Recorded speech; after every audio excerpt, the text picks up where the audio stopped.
Hello' everyone, কি খবৰ তোমালোকৰ? আমি পঢ়ি আছিলোঁ থাৰ্মোডাইনামিক্সৰ আমি পঢ়ি আছিলোঁ আই চি ইঞ্জিন, হয়নে? এতিয়া তোমালোকৰ ইণ্ডিকেটেড থাৰ্মেল ইফিচিয়েঞ্চি কি হয়তো জানিব লাগিব। প্ৰথম তোমালোকে টাৰ্মছবোৰ চাই লোৱা।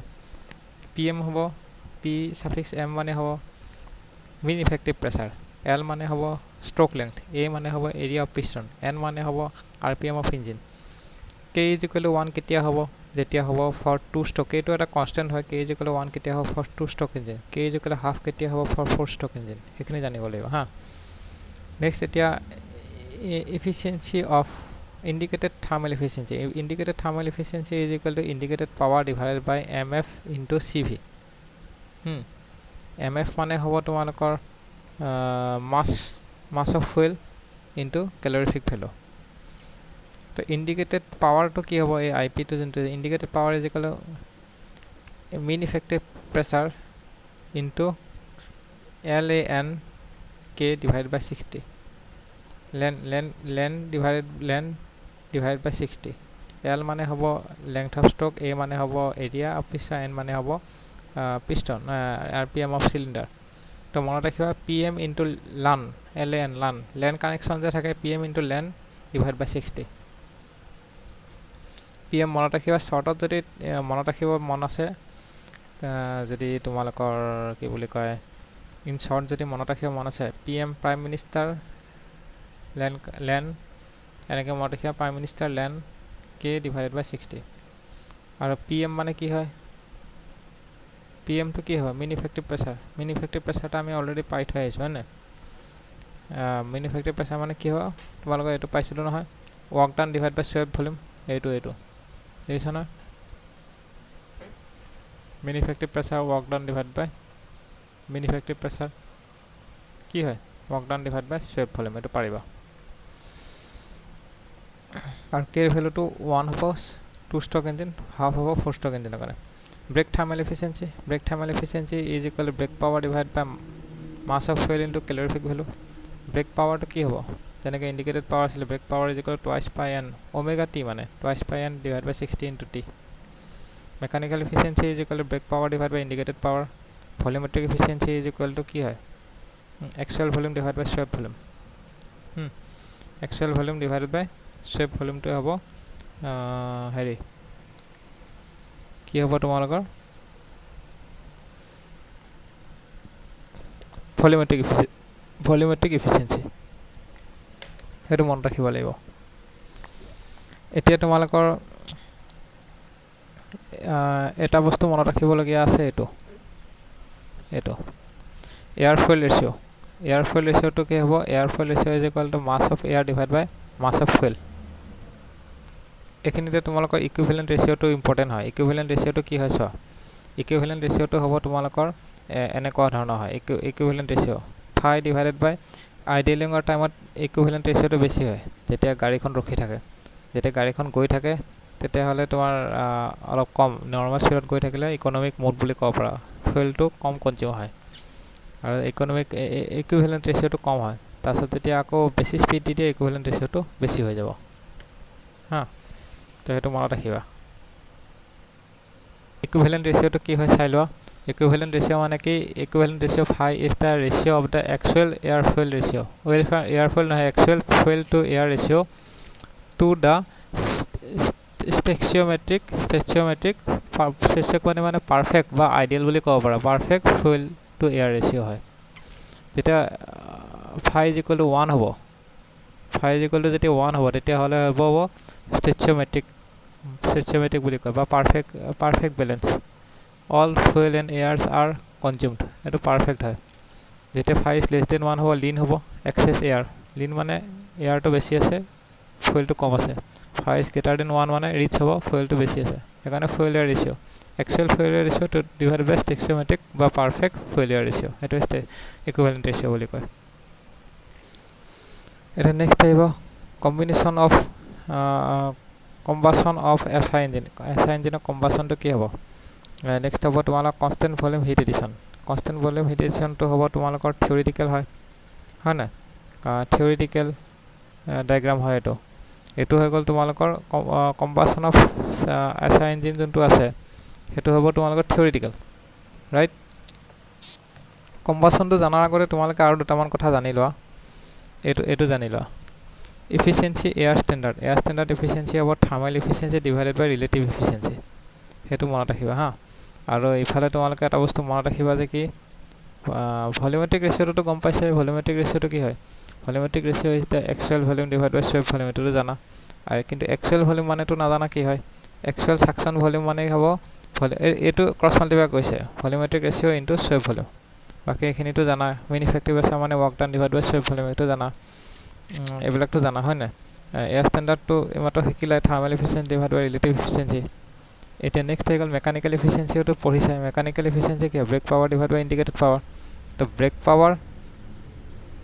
পাৱাৰ ইজ ইকুৱেল টু এইমাত্ৰ মই কৈছে T omega T into twice pi N divide by 60। এইটো পাইছিলা, এইমাত্ৰ পাইছিলা। ইণ্ডিকেটেড পাৱাৰটো মনত ৰাখিবা। Indicated power is equal to brake power plus friction power. এইটো হ'ব friction power. Indicated power is equal to brake power divide by friction power. এতিয়া স্পেচিফিক আউটপুটটো যদি লাগে, specific output is equal to brake power divide by swept volume. মনত ৰাখিবা, specific power is equal to যোনটো brake power আছে divided by specific আউটপুটটো হ'ব brake power divided by swept volume. আৰু ব্ৰেক থাৰ্মেল ইফিচিয়েঞ্চিটো এইমাত্ৰ পালোৱে, এইটো পঢ়ি আহিছোঁ হয় নাই? Brake power divide by mass of fuel into calorific volume. এইটোতো জানাই।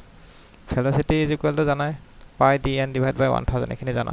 তো তোমালোকক এইটো পেজ আনিছোঁ কিয়? এইটো বস্তু জানিবলৈ, ফায়াৰিং অৰ্ডাৰটো জানিবলৈ। ফায়াৰিং অৰ্ডাৰটো 6 চিলিণ্ডাৰ আৰু 4 চিলিণ্ডাৰৰ কাৰণে কি হয়? তো এইটো কেনেকৈ লিখিবা? এনেকৈ লিখিবা, চোৱা ইয়াতে চোৱা, অকণমান জুমটো কমাই দিওঁ। এতিয়া চোৱা 6 চিলিণ্ডাৰৰ কাৰণে তোমালোকে কি লিখিবা? 6 চিলিণ্ডাৰৰ কাৰণে 1 2 3 এনেকৈ লিখিবা, 4 5 6। 4 চিলিণ্ডাৰৰ কাৰণে 1 2 3 4। ইয়াতে হ'ব 1 2 3 4 5 6। এতিয়া 6 চিলিণ্ডাৰৰ কাৰণে ক্ৰছ কৰিবা, ইফালৰ পৰা ইফালে, ইফালৰ পৰা ইফালে। এবাৰ ইফালৰ পৰা এনেকৈ, ইফালৰ পৰা এনেকৈ। মানে কেনেকৈ যাব? এনেকৈ যাব, ক্ৰছ নহয় চৰি, এনেকৈ এবাৰ তলত আহিব, এনেকৈ আহিব, তাৰপিছত আকৌ ওপৰত আহিব এনেকৈ, তাৰপিছত এনেকৈ বুজি পাইছা? আকৌ কৈ দিছোঁ চোৱা, এনেকৈ এনেকৈ। তো 1ৰ পৰা 5 ফায়াৰিং অৰ্ডাৰ, 5ৰ পৰা 3, 3ৰ পৰা 6, 6ৰ পৰা 2, 2ৰ পৰা 4। আৰু 4 চিলিণ্ডাৰৰ কাৰণে এনেকুৱা, এইটো ইয়াৰ পৰা এইটো 1ৰ পৰা 3, 3ৰ পৰা 4, 4ৰ পৰা 2। এইটো হ'ব 4 চিলিণ্ডাৰ। ঠিক আছে। নেক্সট আহি গ'ল তোমালোকৰ কম্বাছন ইন এছআই ইঞ্জিন। এছআই ইঞ্জিনৰ কম্বাছনটো কি হয় চোৱা। এই ফায়াৰিং অৰ্ডাৰটো মই কিয় ক'লোঁ যে কম্বাছনটো সেইটো কাৰণে হয়। কম্বাছনটো কোনটো অৰ্ডাৰত হয় সেইটো মই তোমালোকক ক'লোঁ হা। ফায়াৰিং হ'লেহে কম্বাছন হ'ব, সেইটো চিষ্টেম আৰু। তো এইটো হৈ গ'ল তোমালোকৰ থিয়ৰিটিকেল কম্বাছন সেনেকৈ। আৰু এইটো হৈ গ'ল তোমালোকৰ প্ৰেক্টিকেল কম্বাছন। এইটো বুজি পাইছা? যেনেকৈ এ পইণ্টত কি হ'ব? স্পাৰ্ক ইগনাইট হ'ব হয় নাই? তাৰপিছত এ আৰু বিৰ পৰা কি হ'ব? এ আৰু বিৰ পৰা ইগনিশ্যন লেগ, এইখিনি হ'ব ইগনিশ্যন লেগ। ইগনিশ্যন লেগটো কিহৰ কাৰণে হয়? নেক্সট আহিব বি আৰু চি, বিৰ পৰা চি, এইখিনি বস্তু। এইখিনি হ'ব তোমালোকৰ প্ৰপাগেশ্যন অফ ফুয়েল। এইখিনি প্ৰপাগেশ্যন অফ ফুয়েল। প্ৰপাগেশ্যন অফ ফুয়েল মানে এইটো এটা হ'ল তোমালোকৰ কেমিকেল প্ৰচেছ। এইখিনি হৈ গ'ল কেমিকেল প্ৰচেছ। তাৰপিছত তোমালোকৰ চিৰ পৰা ডিটো হ'ব এক্সপানশ্যন প্ৰচেছ। এক্সপানশ্যন প্ৰচেছটোৱে বাৰ্ণিং প্ৰচেছ। আফটাৰ বাৰ্ণিং আৰু মানে বাৰ্ণিঙৰ পিছত এক্সপানশ্যন হৈ গ'লতো, তো সেইটো হৈ গ'ল ফিজিকেল প্ৰচেছ। এক্সপানশ্যন প্ৰচেছটো ফিজিকেল প্ৰচেছ। ইগনিশ্যন লেগ কিহৰ কাৰণে হয়? Ignition lag period oblique prepare phase. Ignition লেগটো কিহৰ কাৰণে হয়? Is the period in which growth and development of the flame takes place. এইটো মানে তোমাৰ গ্ৰোথ আৰু ডেভেলপমেণ্ট অফ ফুয়েল হয়। গ্ৰোথ এণ্ড ডেভেলপমেণ্ট অফ ফুয়েলৰ কাৰণে তোমালোকৰ ইগনিশ্যন লেগটো হয়। মানে ইগনিশ্যন লেগত কি হয়? Ignition lag is the period in which growth and development of flame takes place. Growth and development of flame takes place in ignition lag. Next coming on to the detonation oblique knocking. Detonation and knocking মানে auto ignition and uncontrolled combustion বা spontaneous ignition. সেইটো কি বুলি কয়? ডিটনেশ্যন oblique, তেতিয়া ডিটনেশ্যন হয়, নহ'লে knocking হয়। আফটাৰ ডিটনেশ্যন নইজ এণ্ড ৰাফনেছ ৰিডিউচেছ হয় নাই?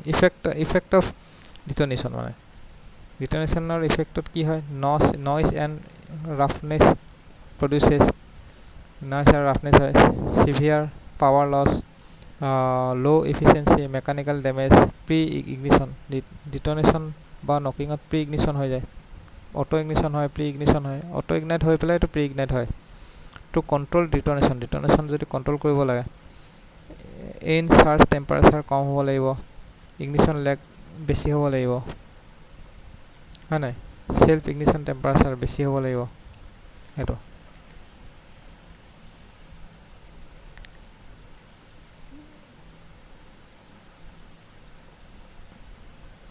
এইটো নহয় এইকেইটা কণ্ডিশ্যন নহয় দেই কণ্ট্ৰল ইগনিশ্যন লেগ কণ্ট্ৰল কৰা এইকেইটা কণ্ডিশ্যন নহয় তো কণ্ট্ৰল এইকেইটাহে কণ্ডিশ্যন তো এইকেইটা তুমি চাই ল'বা ফেইলিয়াৰ ৰেচিঅ'টো কম হ'ব লাগিব ইগনিশ্যন লেগ ডিটনেশ্যন কমাবলৈ হা এতিয়া তোমালোকে নেক্সট কি আছে নেক্সট আছে তোমালোকৰ প্ৰি ইগনিশ্যন মানে কি হয় ডিটনেশ্যনতো ইফেক্ট অফ ডিটনেশ্যনটোতো প্ৰি ইগনিশ্যন হয় এইটো প্ৰি ইগনিশ্যন কি হয় ইগনিশ্যন বিফ'ৰ স্পাৰ্ক মানে প্ৰি ইগনিশ্যনটো হ'ব ignition before spark it is because of the local overheating of combustible mixture. It is because of the local overheating of combustible mixture. No preheating in CI engine. No pre-ignition in CI engine. CI engine pre-ignition কথা নাহে কাৰণ CI engine স্পাৰ্কে নিদিওঁ আমি ইয়াৰ ফল ৰেচিঅ'টো এইটো হয় the combustion of CI engine. CI engine combustionটো কি হয় combustion stages কি থাকে এটা ষ্টেজ হ'ব ডিলে পিৰিয়ড এটা ডিলে পিৰিয়ড দুটা ধৰণৰ হ'ব ফিজিকেল ডিলে আৰু কেমিকেল ডিলে আৰু আনকণ্ট্ৰল কম্বাছন এণ্ড অৰ নকিং আৰু নেক্সট আহিব তোমাৰ কণ্ট্ৰলড কম্বাছন আৰু আফটাৰ বাৰ্ণিং এতিয়া চোৱা এছআই ইঞ্জিনটো হ'ব কোৱান্টিটিক গভৰ্ণড ইঞ্জিন হয় আৰু CI ইঞ্জিনটো হ'ব কোৱালিটিক গভৰ্ণড ইঞ্জিন কিন্তু এইবোৰ জাষ্ট এনেই কথা আৰু এইবোৰ তুমি ইমান হেৰি কৰিব নালাগে